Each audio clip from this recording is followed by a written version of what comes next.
আসসালামু আলাইকুম। এগুলো দেখেন কি শাপলা ডাঁটা, এগুলো আমি রান্না করে দেখাবো আজকে। এই যে কেটে নিয়েছি এভাবে ছোট ছোট টুকরো করে উপরে আঁশগুলো ফেলে। এবার 4টে ডিম সেদ্ধ করে নিয়েছিলাম, ওগুলো তেলের মধ্যে দিয়ে লবণ হলুদ দিয়ে ভেজে নিতে হবে।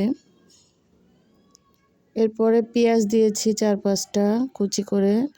এবার এখানে কাঁচামরিচ বাটা দিয়ে নিলাম, রসুন বাটা দিয়ে নিলাম 1 চামচ, জিরে বাটা দিলাম 1.5 চামচের মতো, লবণ দিলাম 1 চামচ, পরে লাগলে আবার দিব। সামান্য একটু পানি দিয়ে মশলাটাকে ভালোভাবে কষানোর জন্য দিয়ে দিলাম হলুদের গুঁড়া, ধনিয়ার গুঁড়া, মরিচের গুঁড়া 1 চামচ করে দিয়েছি। এবার ভালোভাবে মশলাটাকে কষিয়ে নিয়ে শাপলা ডাঁটাগুলো দিয়ে দিব। শাপলা ডাঁটাগুলো দিয়ে একটু নেড়েচেড়ে ঢাকনা দিয়ে কষিয়ে নিতে হবে।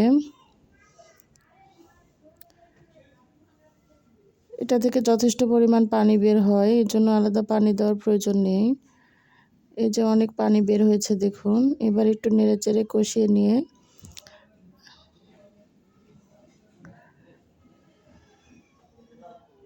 এখানে সামান্য পানি দেব, বেশি পানি দেওয়ার প্রয়োজন নেই, ঝোলের জন্য পানি দিলাম।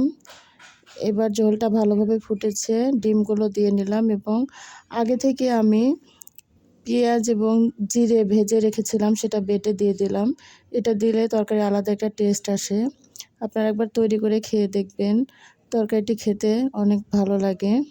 যারা কখনো খাননি এই প্রসেসে একবার তৈরি করে খেয়ে দেখবেন, অনেক ভালো লাগবে। শাপলা ডাঁটা চিংড়ি দিয়ে খেতেও ভালো লাগে। এতক্ষণ আমার সঙ্গে থাকার জন্য ধন্যবাদ। প্লিজ আমার চ্যানেলটি সাবস্ক্রাইব করবেন। আল্লাহ হাফেজ।